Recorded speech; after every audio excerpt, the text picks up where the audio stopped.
What's up, guys? It's your boy, the Piscean Predator. I'm back with that TPP True Crime Talk. Baby, let's go.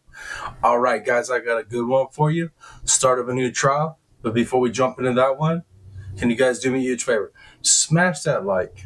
If you could, if you haven't already, please smash that subscribe. Please, what are you doing already? Come on. Most entertaining man in true crime. I don't need all the glitz and glam. Straight up personality.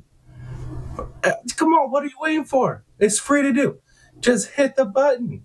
And for some of you guys who subscribe, I don't know what's going on with YouTube. If they just don't like my face, the algorithm don't like me, but it's unsubscribed to some of my other followers, and they've let me know, like, hey, you might want to know I got unsubscribed. I didn't do it. Something with YouTube. And then I've had comments being deleted too. Gotta be YouTube. It ain't me. I take all comments, good or bad. So anyways, guys, if you can, smash a like. If you can, smash the subscribe. And you know what I mean? If you could hit that bell too, it'll let you know when I, go live or drop a new video, any of that good stuff. All right, guys. Much love. Appreciate you. Let's get into it. All right. Topic for this video is that Broward Coward, dude. That Scot Peterson trial. Now, if you aren't familiar, old Scott was the one. He was the officer in charge of the school security, right? Who basically, he bunkered down. He bunkered down why old Cruz, you know what I'm talking, the school shooter, went ahead and did what he did. I mean, everybody's familiar with this school shooting, so I don't need to get into the details on that. I'm sure y'all know. But anyways, man, the old Broward Coward, which is what they're calling Mr. Scot Peterson now. They're calling him that because this man made his way to the building where the shooting was happening. And when he got there, he hunkered down. He found cover, and he stayed there.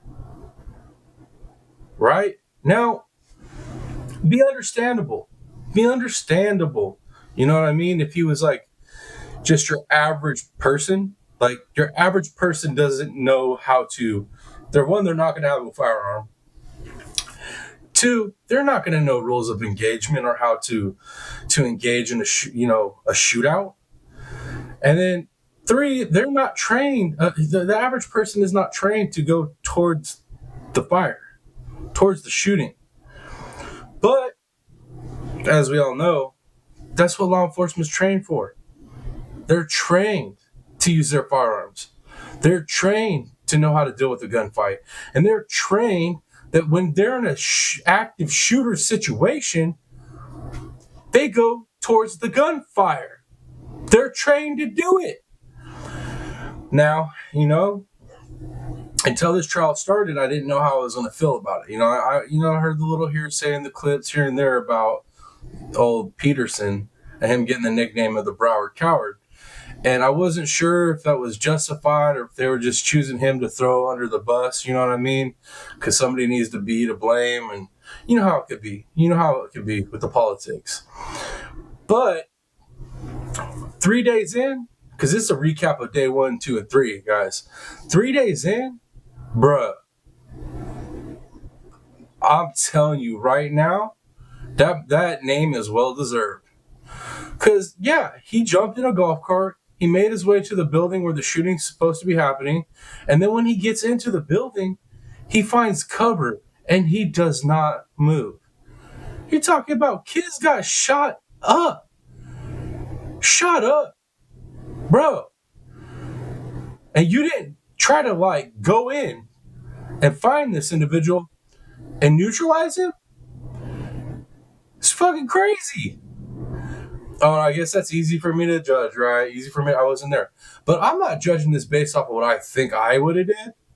I'm judging this based off of what other individuals at this incident did. One of those individuals, right, is a off-duty police officer whose son was going to the school at the time, and he was there at the school doing maintenance for the baseball field, right? Didn't have his gun, didn't have a vest, didn't have anything like that. And when this event starts to happen and he realizes that this ain't a fire alarm, this is no like, this is a shooter, this is like something's happening. This man, without a vest, without a gun, he ran towards the fire. He ran towards the shots. No gun, no vest. Said, let me see what I could do.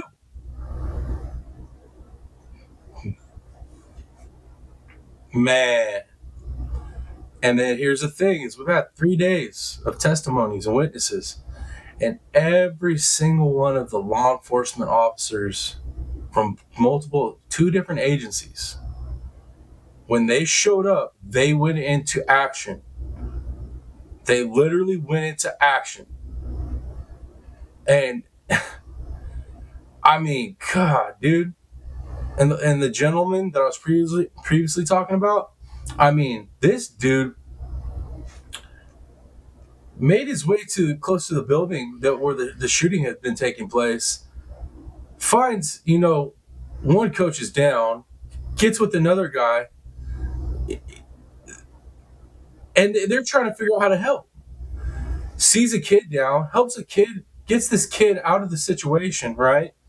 Gets the kid that's shot up out of the situation, stops, gets the bleeding, gets under control, this and that.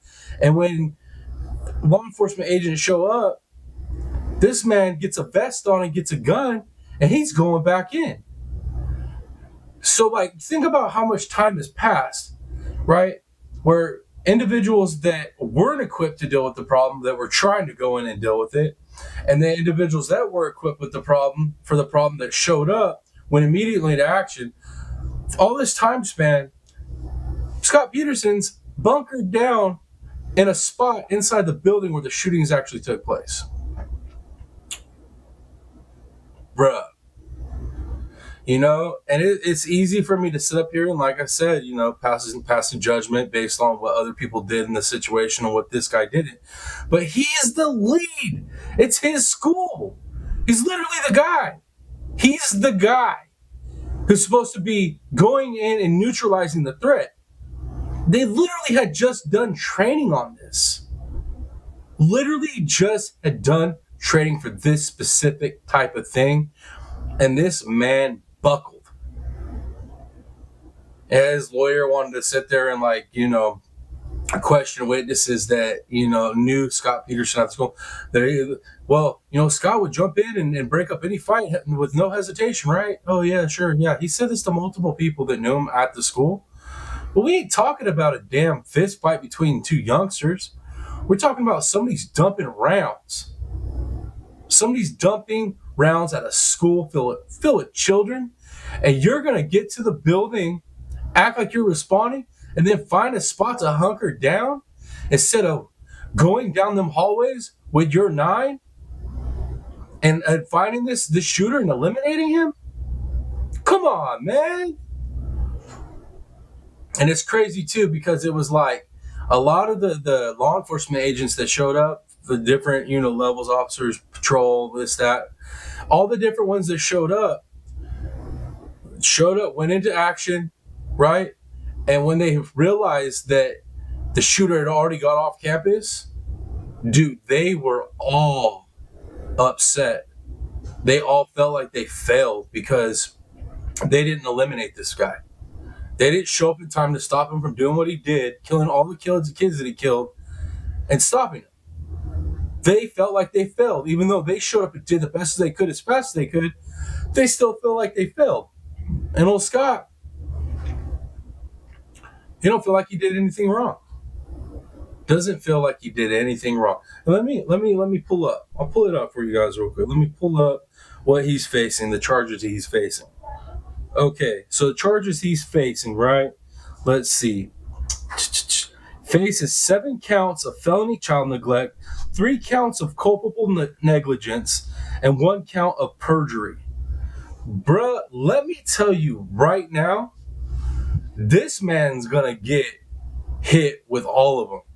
I got a strong feeling that they're gonna come back guilty on all counts. because there is nothing that I've heard so far that exonerates him in any way from the decision that he made.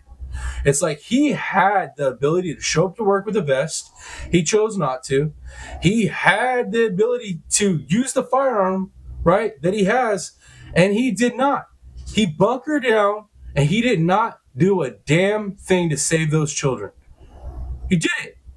So we got him on camera hunkered down for like 35, 45 minutes where he does nothing, and other people that didn't even have firearms, they're trying to do something. It makes no damn sense, guys. So, like I said, I had to get through a couple days of this trial, and then one of the first days they played an audio recording, a video, where you could literally hear one of the kids that was shot up screaming for help. Like, that shit broke my heart. So it's like he had to have heard that. How are you going to hear these kids crying for help, and you're supposed to be the guy that protects the whole damn thing? Like, what? Man, you missed me with that shit. So as far as I'm concerned, at this point, everything I've heard, he's guilty. And I'm pretty sure that when that jury goes and does the deliberation, they're going to turn around real quick and say, you're guilty. But anyways, guys, I'm going to go ahead and wrap it up. I'll be back up here with some more updates as soon as, we get through another day of trial, which it'll be Monday. So I'll see you back on this particular topic Monday. But yeah, guys, let me know what you think down in the comments. Am I right? Am I wrong? What you feel? How do you feel about it all? All right.